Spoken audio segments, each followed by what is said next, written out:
Hi, welcome to Atheist Encounter Podcast. Do you want to know about atheists and their encounters? Then you're in the right place. Alright, so stay tuned as we are about to embark on a journey with another atheist.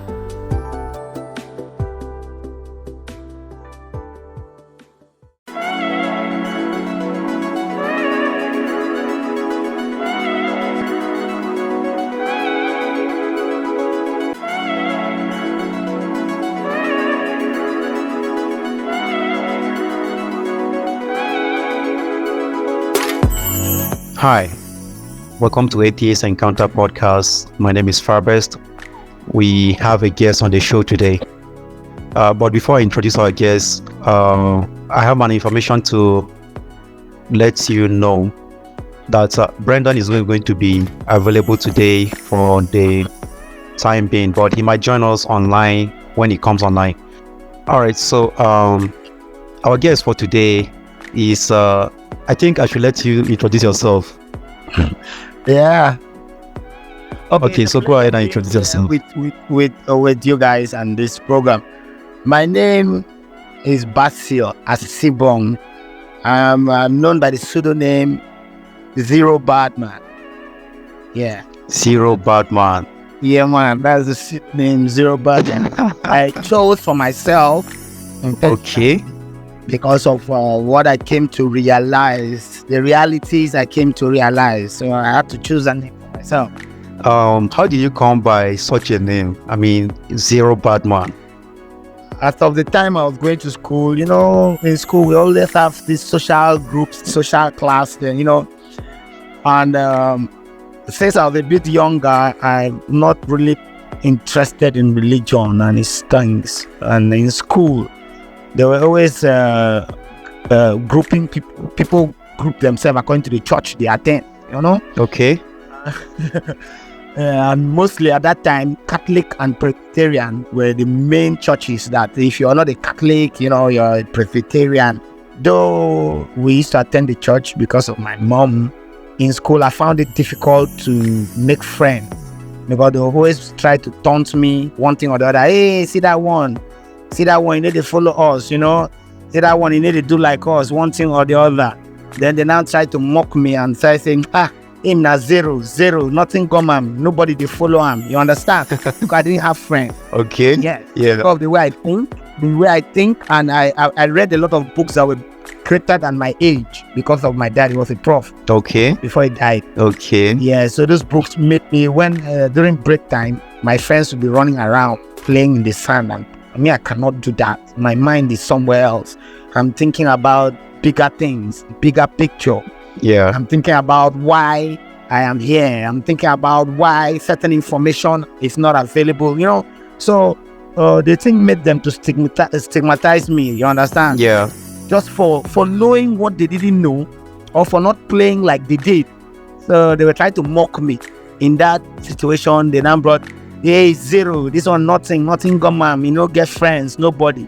But at the same time, there was something about me. I was in quote, he's a bad guy. Oh, you understand? Okay. This one a zero guy, but he's a bad guy. Because if you go to maybe, I used to escape from school in those days, So they would now attach me to that side, and then maybe if something happens in school, there's a party. I'm always the guy that brings the sound box. I'm always found in one thing or the other that they couldn't do. You understand? Okay. Because I had more information. So if they don't taunt me with zero, nobody deals inside, they will now use that, but he's a bad guy. So I now looked at that.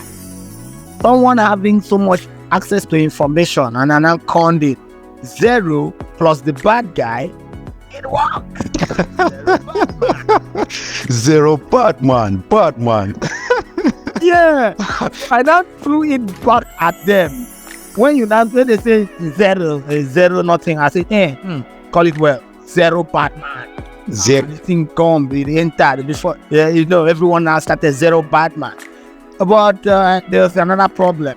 Okay. Because of the religious undertone in all of our minds as children, when you mention anything bad, this is their concept of your name has a lot of meaning. Yes. That they are thing they taught us. So they say, God forbid, how you put bad in your name? But the person, they are not even listening to the psychology behind it. Zero bad means no bad. Okay. But you're trying to associate or to paste on me like a bad guy or a zero guy. I turned it around. Zero bad. I'm not bad. Well, because of their shallow mind, the first thing that comes in their mind, oh, he put bad in his name. No, hey, God forbid, God forbid. And the next thing you hear an adult that is even bigger than me that maybe hears that name. You say, no, I should not call it Zeerowbadman. I should turn it to Zero Good Man. Hey, I want to. but to be quite frank, if not for your explanation now, I was kind of thinking exactly the way everybody would think. I mean, yes. I was like, yes. Okay, what's the point putting bad in your name? But then now that you have explained that zero means no bad, as in nothing bad, as in I actually get the point here. I get the point very well. You know what is a surprise? But I enjoy watching people fumble whenever they hear it. In short, sometimes I use my name as a litmus test to know the IQ of a person. Yeah. Do you understand? Yeah. I'll just mention it. Zeerowbadman, fold my arms and look around and watch their body language, watch their face, watch their expression. You will know a stupid person immediately. Yeah. They will not think. They will not listen to what you have said and think about it. They're only listening to respond. You understand? Yes. People are not listening to understand what is being said. Yeah. They're just listening because they feel like they must respond. They must talk. You know, they have that. That's just about Zeerowbadman. Okay. So that's how Zeerowbadman came out. Can you tell us a bit about your journey away from religion? What happened? What made you decided, nah, I've had enough of this, I don't need this, and you left? My grandmom had a very big land, okay, in the village, and I was living with her. So she gave the land, donated it to the church for them to build some kind of headquarters or stuff. So since we are her grandchildren and living with her, we have to be in church. Now, while in church, Sunday school, etc., most of the things that they are teaching us, in reality, those things are not really working as a child. You know, as a child, we have this innocence and we have this open mind that we can actually question. But daddy, this thing you said is not correct, right? Now, when having those experiences, I noticed some of these things are not right. They are not just really working. Especially when they do their deliverance, which was a selling point in that generation. Yeah. Deliverance was a selling point. Anything, it is possession. Anything, evil spirit. Anything, bang, bang, bang. So every Sunday, it was a thing of deliverance back to back.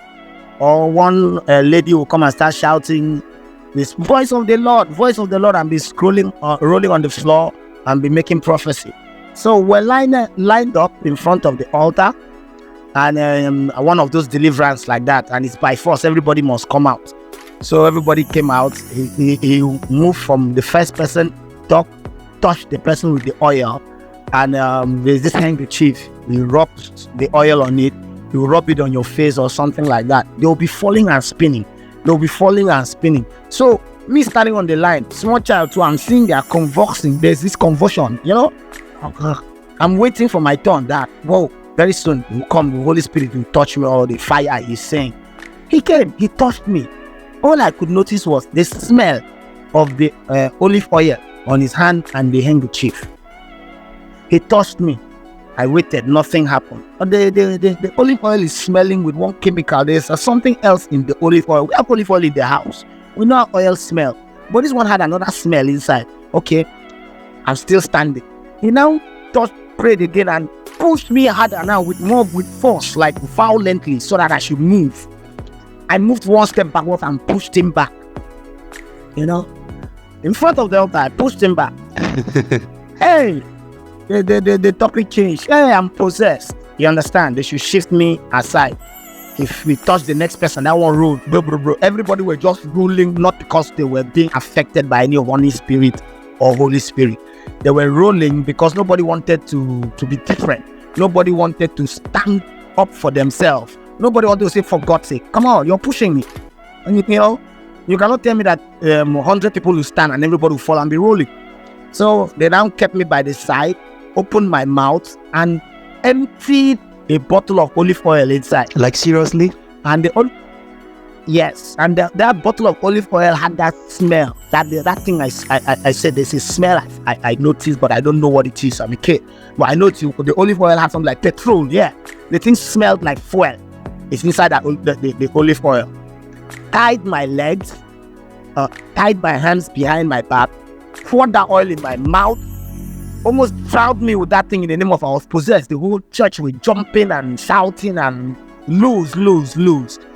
That day, that was the first time I made it about my mind. You see these people, they will never see me again. You understand? That was the first one. But along the line, we're growing because my mom is Madam Jesus woman. One of her greatest wishes, one of her greatest wishes was that I should be a reverend father. And especially in that generation, reverend father was trending.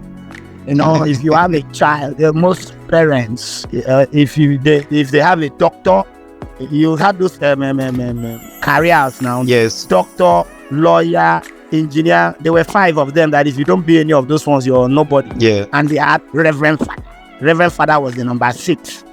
So my mom was preparing me to give her glory as Reverend Father. Not because I wanted Reverend Father, just for herself, which is the same case in most families.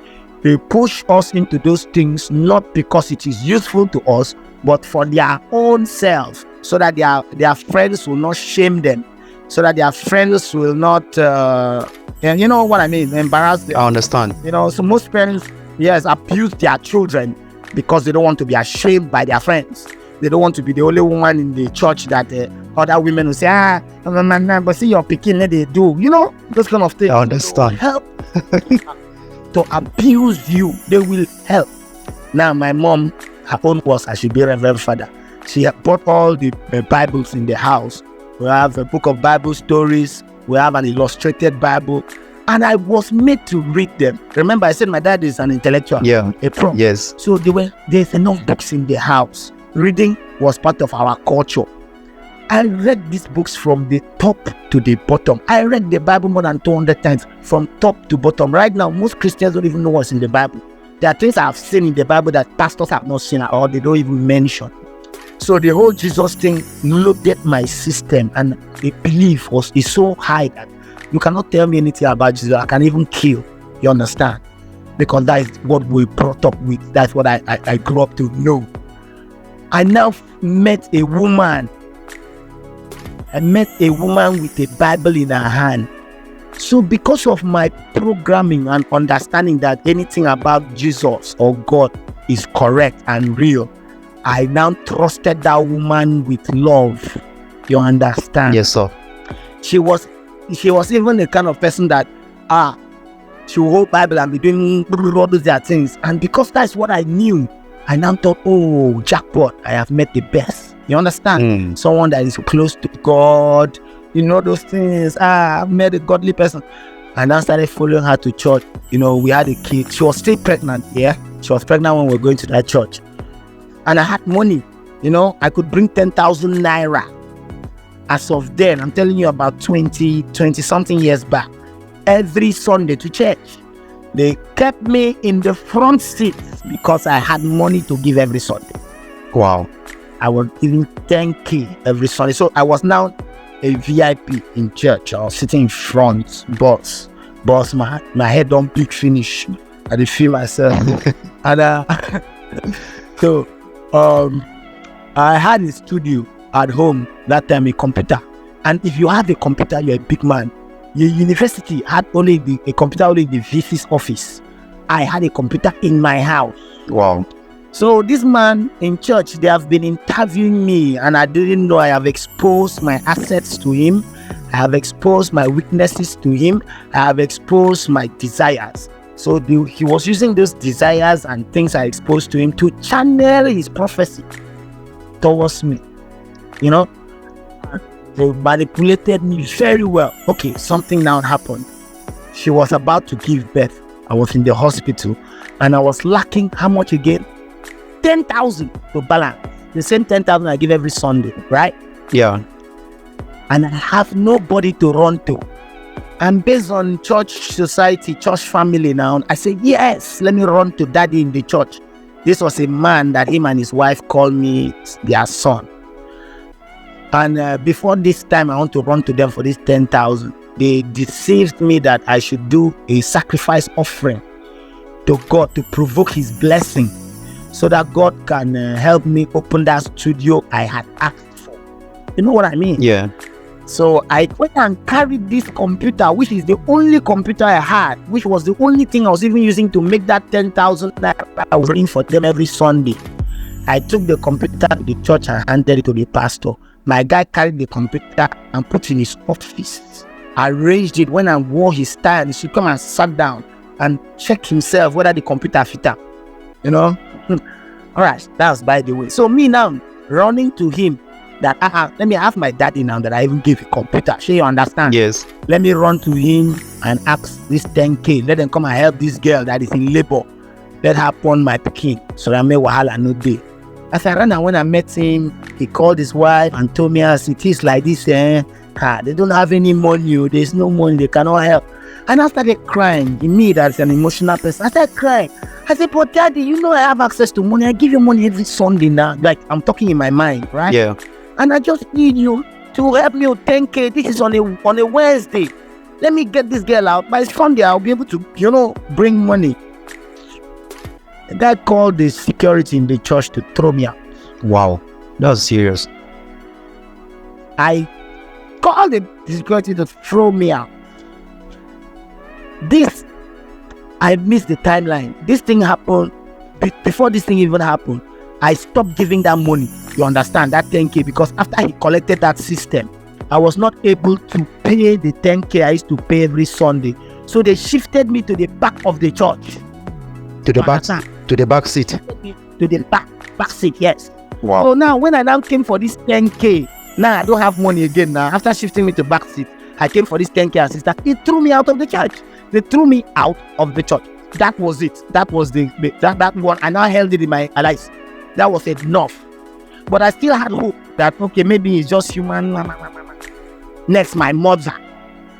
My mother was the third person. That is the third thing that finally broke the camel's back. I was in Lagos. My mom was sick. She's always sick. She's always depressed, always crying from one prayer house to the other, looking for God up and down. I was sending her money. They now told me that the woman is almost going to die. I ran to Calabar to come and find my mother lying down on the floor in the church. She's malnutrition, don't catch her and finish. We're sending her money. So I told mom, she said, okay, mama, come make her carry. I don't rent house. You know, go feed the sleep for here, mattress. So now make her, they follow that. This depression self where they do yourself now based on your failed marriage. Sure, you understand? I tried to even encourage her. The pastors, they came. They did one small emergency prayer there and made prophecy that all the prayers my mother has been praying in her life, and God wanted to bless her, but the devil has sent me to come and take away that blessing. What? My mother grabbed yes, he said it, that the devil sent me, her son, that gives her money to come and take away the blessing.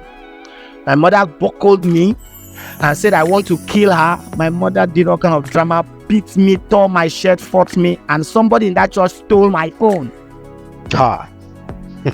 And the time is the time that you can, if you have a certain phone, you're a big boy. You understand? Yeah.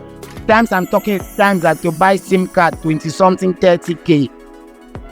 That's serious. That's the times I'm talking about. So after they beat me up and stole my phone and tried to cause a scene, before you know, in short, I ran out of that church because they noticed I wanted to come and take my mom away. They were eating money from my mom, her resources and everything. They saw that if I take her away to even give her better life and better things, they'll lose her money. They now pushed that kind of idea in front of that woman. The woman attacked me. As she attacked me, I told my mom, I said, Mama, if you don't follow me, come out for this place today, make I go give you what I want, arrange you. You'll never see me again in this life. And I'm telling you, my mom died. Maybe she died in that church. I don't know. How they buried her, I don't know. I've never gone and I don't care. Wow. That's a very sad one. How much religion, this is how much Jesus, Yahweh, Bible destroyed a family. Wow. That's very And sad. that was the camp. That was the truth. That was what broke me final. Then I now said, yes, today I'm going to look for that God or that devil that allowed my mother to stay there and use that like that. So I now started educating myself. I started looking for history. I started looking for, to find out what's up. What. The thing now took me down a rabbit hole. I went into the rabbit hole and whoa, behold, it wasn't what I was taught. Behold, it was a lie. Behold, the Jesus and God they told me about came through slavery, murder, and rape. Behold, I was embarrassed. I couldn't believe it. Then look at me that was getting ready to be a promoter of this thing. So this thing has nothing to do with me. I was furious. Me, I'm someone that I'm very intense with my emotions or expressions. I'm an emotional person. But life has taught me that I have to become more rational and use my brain, not emotions, Yeah. I couldn't help it. So I went deeper into the rabbit hole only to find out that God is a school of thought. Devil is a school of thought. They are all school of thoughts. It's either you buy into the school of thoughts or you buy into the other school of thought. And I look back at my society, and so all our generation and time, we are wasting and doing nothing for ourselves, only defending a lie, only defending a virus, only defending a weapon of mass destruction that was fabricated to come and invade my own land. When I went down that rabbit hole, nothing can take you back if you go down that rabbit hole. Let me just tell you the truth. Anybody that gets access to information of the truth about religion, Bible, Quran, and that person has good moral will never trust it anymore. Except the person is also a scammer or someone that benefits from the proceeds of the scam. Okay. So that was what destroyed it. My mom, the death of my mom made me to look for God, and I went to find out that God and the devil are the same thing. Just two faces of the same coin. God is the devil. Okay. But God is the devil now, because if God kills the devil, he will be useless. So the devil cannot die, because if the devil dies, God is dead. That's true. Okay. Wow. That was a very large journey. The way as you were talking, I was kind of feeling bad about it. But then, the experiences you shared, wow, that was a very emotional one. I think we'll move away from that question. Ever since you became irreligious, do you have some regrets about being irreligious?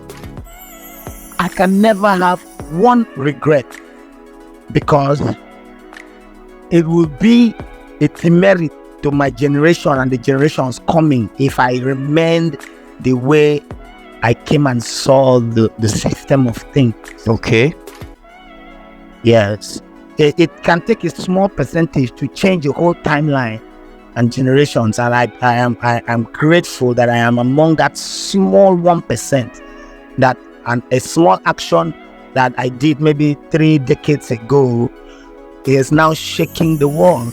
So you understand? Yeah. Sometimes we need those people that are like me, that think different, that ask questions. So I cannot regret it. The only, if there must be any word, I don't know if there's another word. It's not regret. Okay. Not regret. I don't know if I have another word. But let me give you what I'm trying to say. Maybe you can have a word for it. All right. Losing my family, losing my friends, just because I thought different. Just because I asked a question that everybody is afraid of asking. They're victimized and all of that. That's just the only thing that I think is it's not a regret. It's like a consequence. That's, I think that should be the word. It's a consequence to this situation. Okay. There's no regret. There is no regret. All right. Okay. It's nice to hear that. Let's move away from that question. Do you argue with your colleagues, or let's say your people, your folks, about your irreligious view? I don't argue with them because I realize that they are coming from a place of emotion, not a place of knowledge or information. You understand? Okay. Yes, I don't argue with them. They are very volatile. If you're not careful, you could be killed by your own father or sister or brother just because you're different. They don't argue. They want to impose, force, oppress your own thinking with their own. So that's you get it. Yeah. That's how it's big. All right. So let's proceed. Do you think religion holds back the progress of a nation? Well, nice question. I don't need to think. We have track record. Okay. All our problems, they have always told us to pray for Nigeria. How market? Yeah. How market, brother? Market never said yet. We once said, when we don't die, when our children come, I don't need to think. There is evidence in front of us, koro evidence.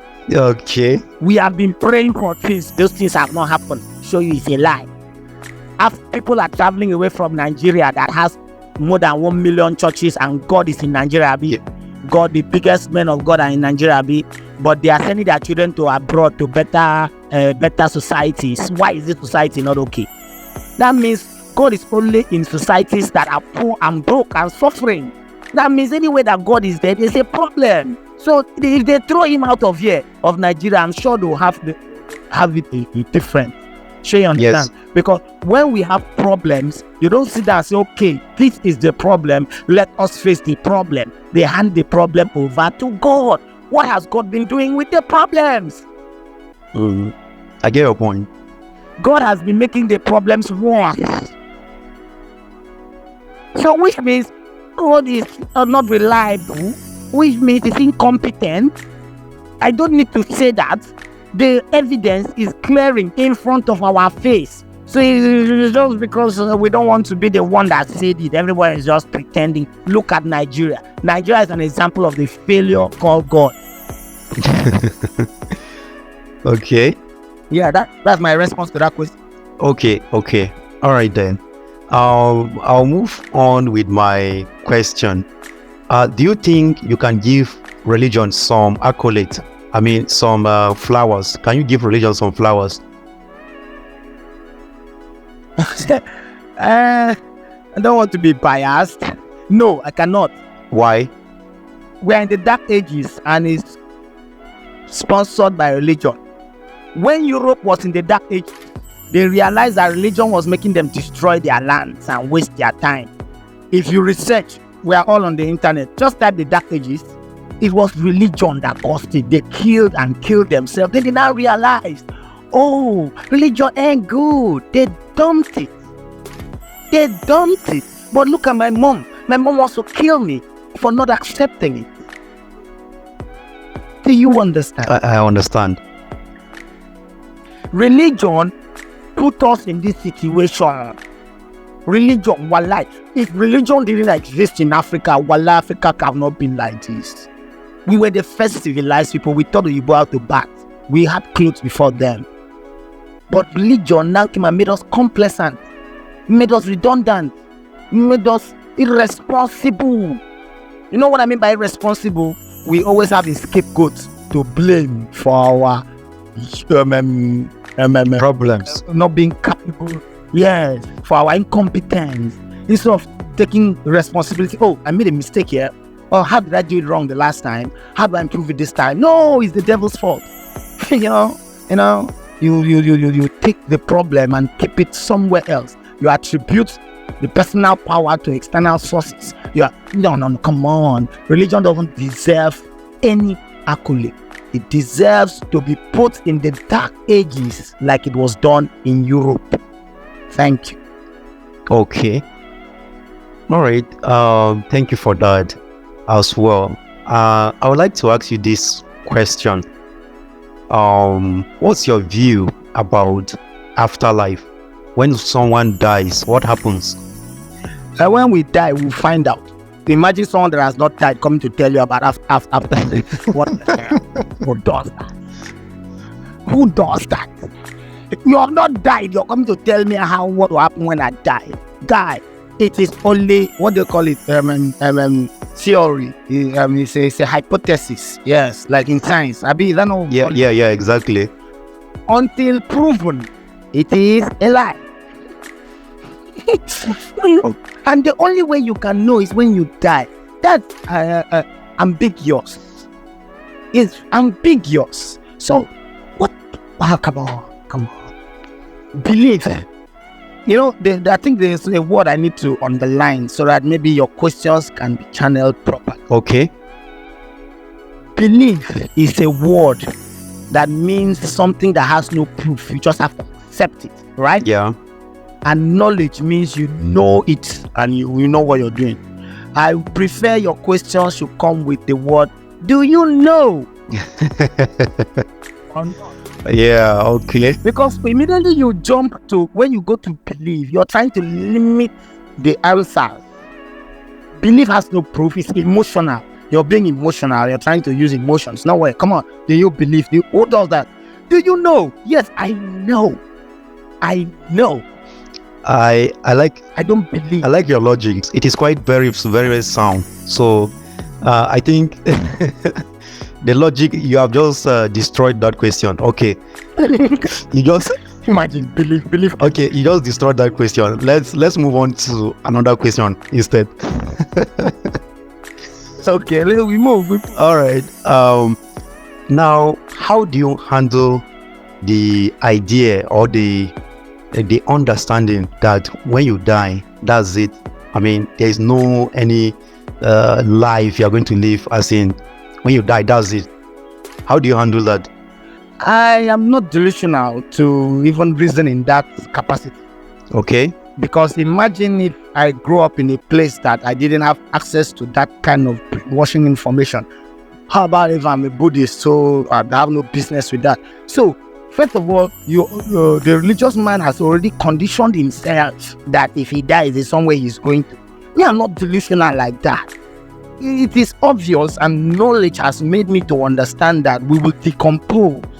Now, when we get to that bridge, we will cross it. No one has gone to that bridge, and you cannot go to that bridge and come back. So the whole idea of creating gruesome realities in front of you, and then you come and start crying that you have a problem. Well, why would you do that? Example, the religious people are praying every day that the world should end. They are praying every way that the world should end. They are always praying for about bad things. You can never hear them talk about something good. That's why you keep seeing bad things happening, and they are used to it. Me, I'm even preferring that if I can build a ship, and go to the Andromeda galaxy, maybe die in space or something, keep my DNA for it to be. You see where my mind is? Okay. I cannot even be delusional to even be thinking in that realm. They call it realm. I no free. Like, you cannot walk with the antivirus in my system. You just fight. Okay. All right. Thank you for that response. Yeah. Do you think religion and science can coexist? They cannot now. Religion does belief. Science does knowledge. Until if religion starts doing knowledge, they will coexist. Okay, but there are some people who handle the two at the same time. They are religious and they're also scientists. What do you have to say about that? Show me a religious scientist, I'll show you an end user, not the creator, not an inventor. Yeah. Why do you think so? They play. Why do you think so? It's nothing to create. Everything like in the universe is about frequency, energy. Yeah. You understand? Okay. Now, before someone can create, he will take out a part of himself. In religion, they call it soul, spirit. It's just energy. He will take out a part of himself to put into that creation and create it. You understand? Yes. Now, the religious person doesn't see himself as a creator. He sees his external father, be God, as the one that is the creator. So in him, he cannot create anything. Show me now. Person when no believe saying if he create, that no be saying believe, when no know, he dey unbelief. He cannot create. They only become end users. Example, a Christian in Nigeria will buy a car that was made by a Buddhist in China and thank Jesus for the blessing. That's quite funny. Okay, go on. You know, it's funny, but you know that's the truth. Yeah. The Chinese people worship Buddha. Okay. To me and you don't know that. So if Buddha is only teaching them science, how to invent, and Jesus is only to kneel down and beg him, who should you think if I must have a God I should follow? I'll follow Buddha. It's like Buddha is busy giving them scientific knowledge, but our own here is to beg him and he's always broke. Sunday you must give him money for blessing. No, now. It says getting on my nerves. You're not getting what I'm saying. I'm getting you, bro. It don't make sense. Yeah. You will see a big man of God say that God has blessed me with a big car. God cannot bless you with sense to make the car. Okay. Your car is made by a Buddhist. So it is better I go and follow that he's God. And you can't get it. It's made by a Buddhist. Your own God, all he does is to talk. Imaginary things, belief. But this other God is going showing them knowledge. He's showing them facts. This is the age of knowledge. This is not the age of belief. This is the age of knowledge. If you don't date, you know day. If you don't know, you don't know. You can believe all you want. Belief is emotion. No fact, no substance. Okay. Thank you for that.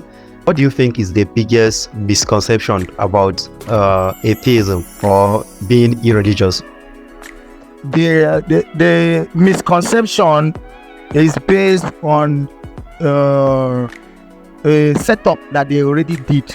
This is the setup. Okay. If you are not in religion, you're with their devil. So you understand? Okay.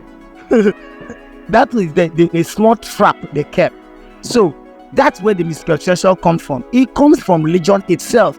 The religious people are now accusing you that is non-religious to be in league with a devil that is their own construct. Okay. I don't understand how people can put that together. You have a God. Your God has a devil. Me, I don't have a God. You now attach your devil to me. Are you okay? Okay. Wow. Okay, let me also shock you. Just because maybe in life we need to label things, or let's say use a name for something. If you're irreligious, they call us atheists. Yes. Yes. I'm not an atheist. Okay. What are you then? What do you label yourself as? I'm a man. Okay. Can you explain further? I'm not. Can you explain further? Yeah. I can explain further because I was born without a God. Okay. If I was born in the Islam world, my God would be Allah. Unfortunately for me, I was born in the Christian world. My God now became Yahweh. Yes. You understand? Okay. From birth, we're all born irreligious. But like I said, in the world there is today, you need to label something with a name for identification. Yeah, they can say atheist. Yeah, we can use that word atheist to describe religious people. But you see, I am not an atheist. My God doesn't exist outside of me. Neither does it say I am a God. All those are little what they call them, motivational speech they give each other. I am a human, an advanced animal that thinks and finds out things for himself. Period. Wow, I never thought of it this way. Well, the one that annoys me most is that Christians that gave themselves a God and gave themselves a devil, when you refuse to accept their God or devil, they attach you to their devil by force, because that is the only thing that gives them a kick. It's like cocaine. It's like drugs. You know, they need something to, yes, he's not with us, he is with our devil. Now, without making that any reason, that's whether you like it or not, you must belong to a particular group. Yes. Not. Yeah. And that word, I like that thing you've said. That thing you just said now is what made some of our friends join cults that year. They say if you cannot beat them, you join them. you must belong somewhere. Who told you I must belong with any of you? Don't you understand? You don't have to belong. But now, that already you must belong somewhere is in our program. When I was growing, they even told me, Zero, this one way they talk this your religion thing, whether I like them or not, you must belong somewhere. However, I see a point in what they are saying, because they have made themselves into groups and cults. You know, if you don't belong to one of the group or cults, you don't get contracts, you don't get jobs. So that's why they say you must belong somewhere. That's why it was even raining in my time. To join cult and normal thing that time. Sure, if you know join cult, you fuck up, because once you finish school, you know go get men. We go there for place to place you. It's the same prank and games with religion. If your governor they go that church, you will see all of them they go that church. They will go near governor wife, near. If his daddy is going to our church, then they give you the contract. Then the now says God that bless you. It's not. It's a cult. Different cult groups. Either you belong to the cult or you leave it. And they took their time in church to make sure that you cannot leave the church. Okay, let me shock you. Who are the people that do blood money more than in this our country? Who are the people that do rituals and juju? Church in the morning, babalawo in the evening. So it makes it like they don't look. It's not a role model for me. All right. Do you think religion will ever disappear in the society? I love this your question. I'll answer it with one name. Are you ready for the name? Yeah, go on. Zeus. Zeus? Yes. Okay, enlighten me. Did Zeus ever know he will disappear? Okay, that's the Greek god, Zeus. Tell me about it. Okay. When they were the world power, their gods and their cultures were the level. Am I speaking? Yes. You are speaking, Papa.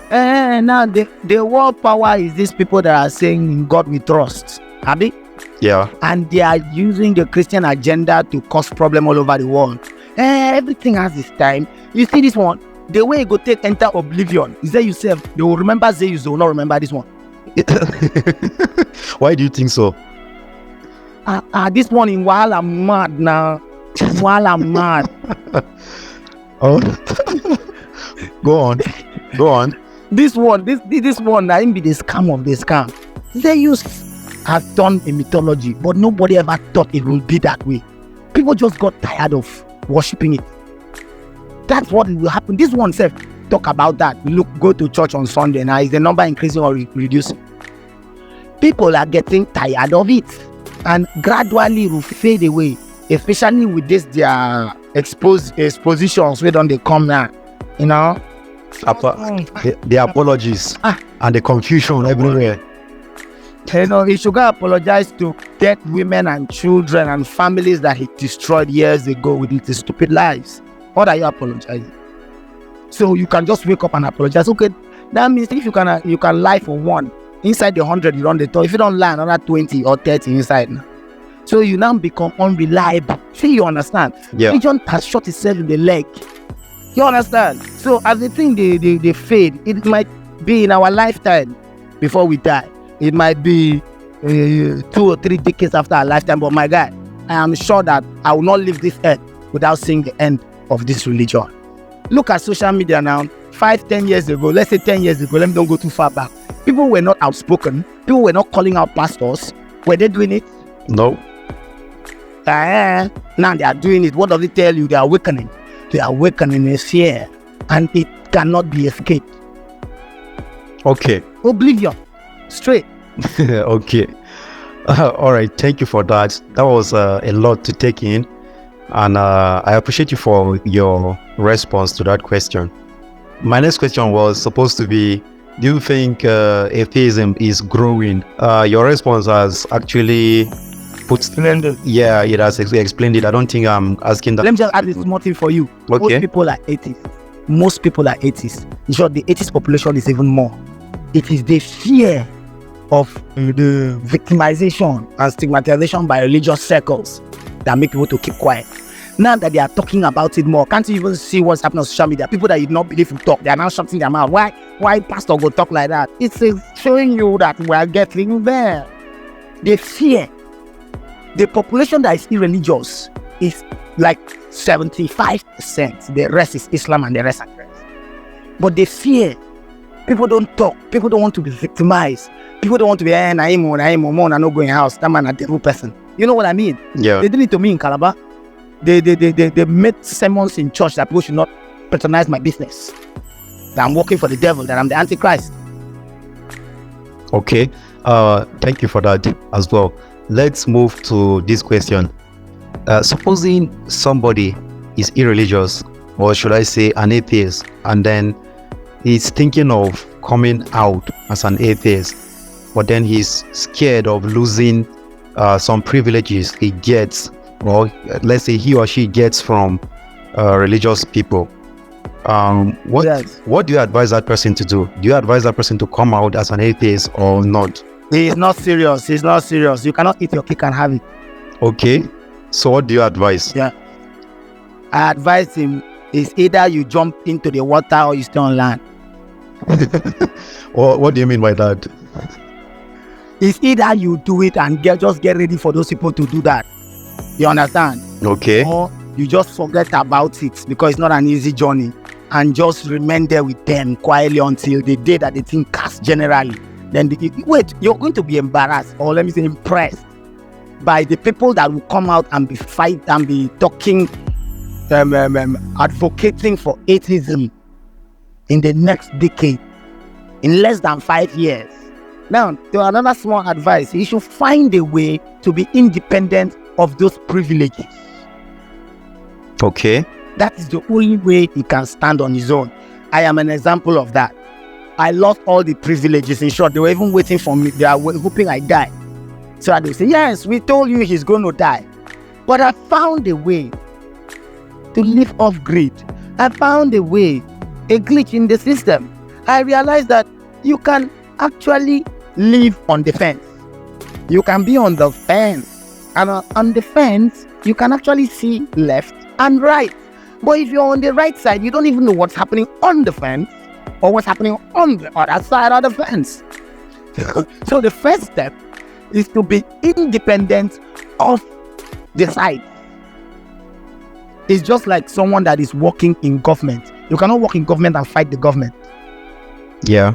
True or false? Yeah, it's true. That's true. You cannot be in the police force and not take commands from your superior. It's true. Yeah, so if you're independent and you don't have anybody to not stop your salary, thank God for internet. Now you can work with faceless people that don't care whether you're Jesus or Allah person.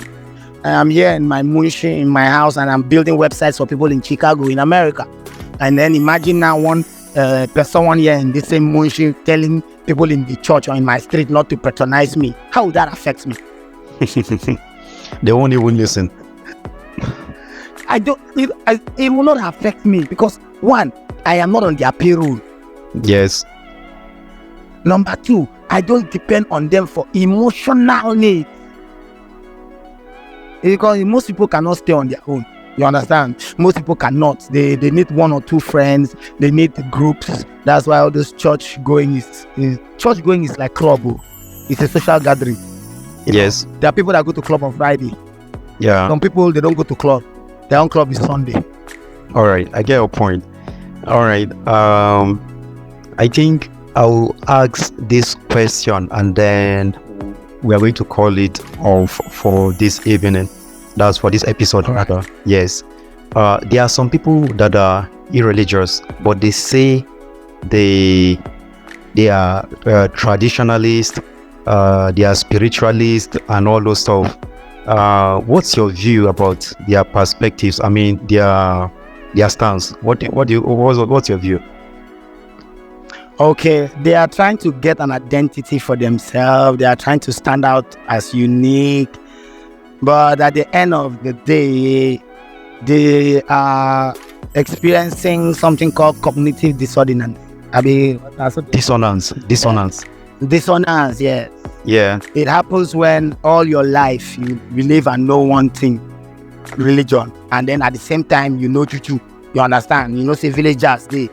Yes. Then now it can't be like say the religion will be saying I'm where everybody the platform shine, don't they get come out. And somehow, me I be the doubt I'm small, shey you understand.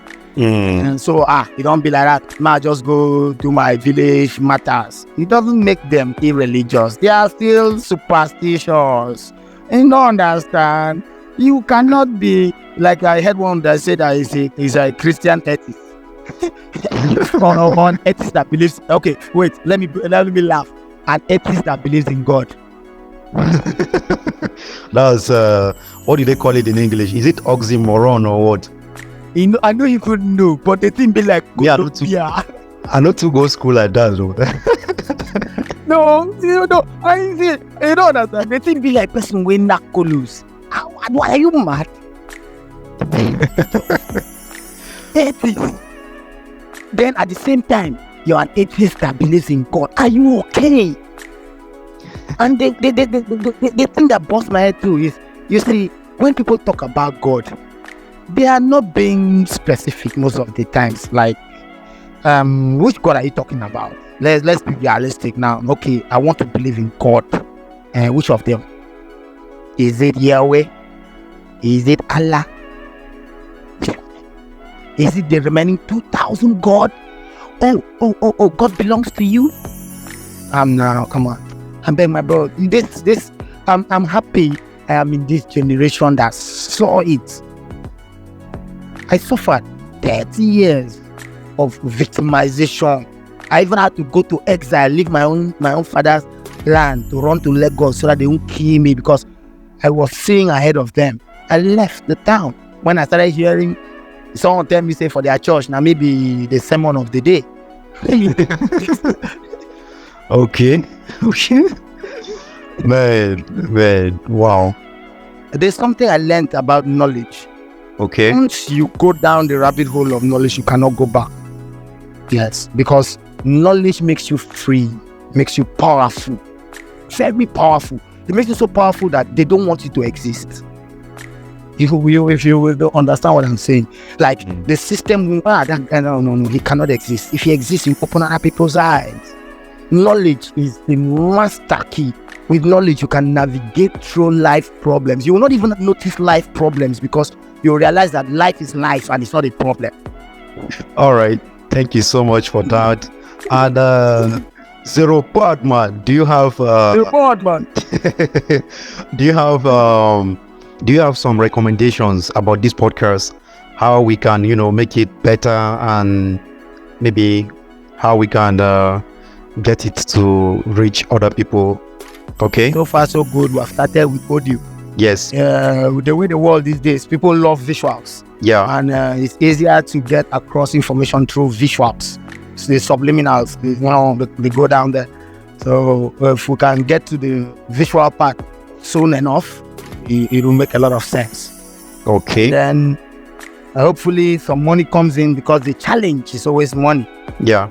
If you keep them without money, they cannot revolt. When some money comes in, can do sponsored ads to push the content that is already there. Yeah. But there are people like us, many, but they don't even know that there are people like us. They don't even know that there is the option that they can be without those oppression that they have been being oppressed with. You understand? So if these people come to know that there are people like them, they actually exist, we become role models, and it will encourage others not to fear that victimization anymore. And then eventually, when we become powerful, we can protect them. Thank you.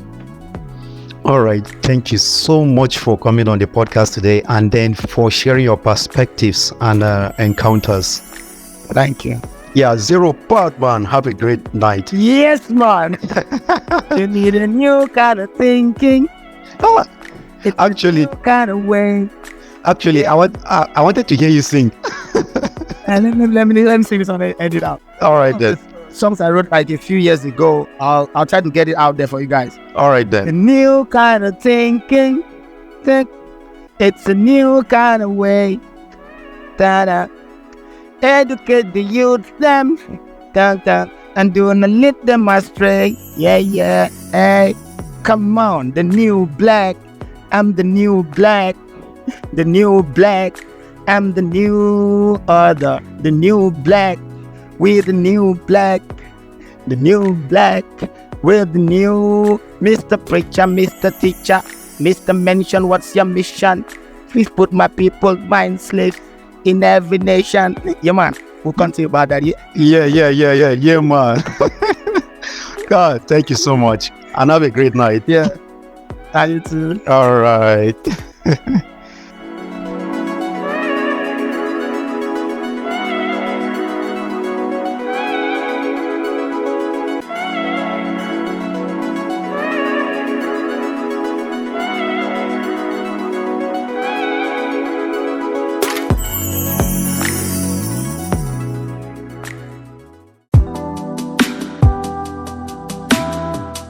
All right. So after listening to that, what do you have to say? Drop us a comment in the comment section below.